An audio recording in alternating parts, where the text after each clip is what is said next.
It was a simple request from my mom that finally made the entire unspoken truth of my family impossible to ignore. I didn't yell. I didn't even sigh. I just didn't reply.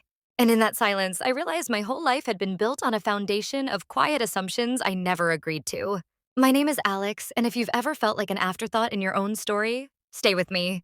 Before I tell you what happened next, let me know where you're listening from in the comments and hit subscribe for more stories about finding your voice. My childhood home in Phoenix was a place of calm surfaces. Neat hedges, a tidy driveway, smiles and framed photos. But beneath that calm was a current. A constant gentle pull of attention and energy that always flowed in one direction. Toward my brother, I wasn't neglected. I was equipped. I was given the tools of independence like they were gifts, while he was given the gift of constant support.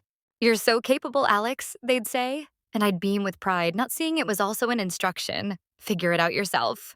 I learned my role in the subtle grammar of our family. His birthdays were events. Mine were noted. His struggles required a family summit. Mine were met with a confident, "You'll handle it." Love was present, but it was a love that praised my strength so they wouldn't have to be my safety net. I left for a state college with a duffel bag and a student loan, while they helped him turn a basement into an apartment. When I landed a good job in Chicago, the calls were short. "We're so proud," they'd say, before the conversation inevitably bent back to what was new with him. The pattern was a quiet drumbeat, so constant I learned to move to its rhythm. I became the reliable echo in the family chat. The one who affirmed, who listened, who sent money for a nephew's gift or covered a dinner bill without a word. My own life, my own small triumphs and stresses existed in the margins. So when that text from my mom came, "Can you cover the security deposit for your brother's new place, just for now?" Oh, Mirikasai. It wasn't the ask that was different. It was me. For the first time, I saw the sentence not as a request, but as a conclusion. The conclusion that my resources were communal while my struggles were mine alone. I put my phone down. I let the whole afternoon pass. The world did not end. But something else began. A low, steady hum of clarity. What if I stopped? I started not with a fight, but with a quiet audit. I looked at my bank statements and saw a trail of small rescues. I looked at my calendar and saw blocks of just-in-case time I never used for myself. I began to redirect. Not with drama, but with decisive clicks, separate accounts, canceled authorizations. When my dad called a week later, voice light, "Your brother's car needs new tires, can you?" I simply said, "I'm not able to do that." The silence on the other end was a new language. Then came the translation, confusion, then concern, then a low-grade panic. "Is everything okay with you?" The question was revealing. My only value to the system was my compliance. My absence from my role was seen as a crisis. I assured them I was fine. I was just making different choices. But the real test, the one that would force everything into the light, was still weeks away. It arrived on a Tuesday. My father's voice on the phone had a texture I recognized, strained calm. "We need to have a family talk this weekend. It's important."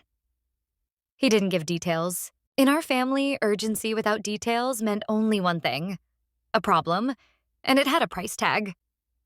Walking into their house felt like stepping into a held breath. The air was still.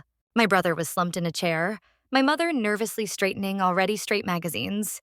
Papers were fanned across the dining table like a hand of bad cards.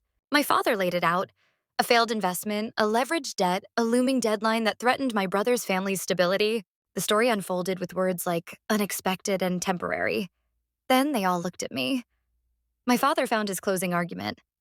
"You're established, Alex. You don't have a family of your own to support. You're in a position to help without it hurting." There it was, the family calculus, spoken aloud. My stability was not my achievement to enjoy, but their reserve to spend. My brother's eyes held a desperate hope. It was the same look I'd seen my whole life, the look that always preceded my surrender. "I need to understand something first," I said, my voice strangely calm. "What's the plan to make sure this doesn't happen again?" The room froze. My mother looked wounded. "How can you think about that now?"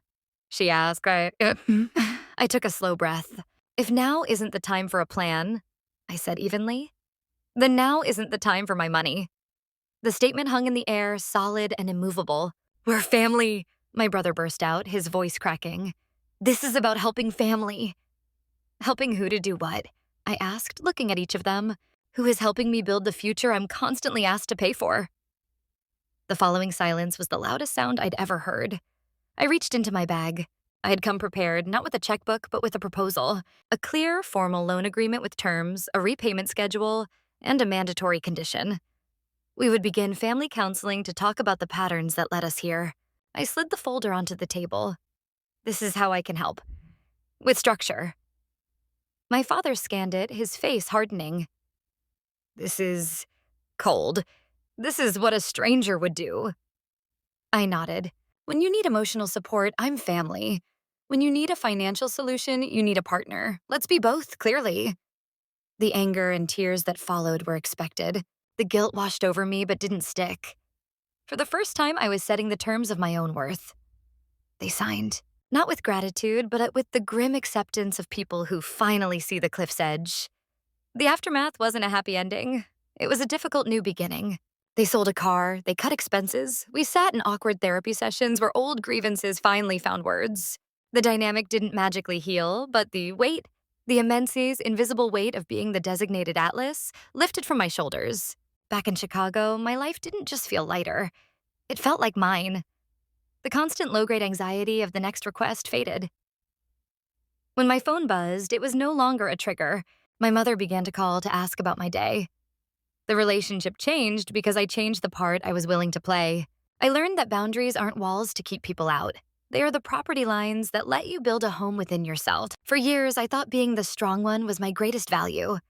I was wrong. My greatest value was my peace, and I had to choose it for myself. If this story resonates with you, if you've ever felt last in line for the love you freely give, let me know in the comments. Share this with someone who needs to hear it. And please, if you want more stories about quiet courage from winds of thought, hit that like button and subscribe. Your support helps us tell these important stories. Thank you for listening.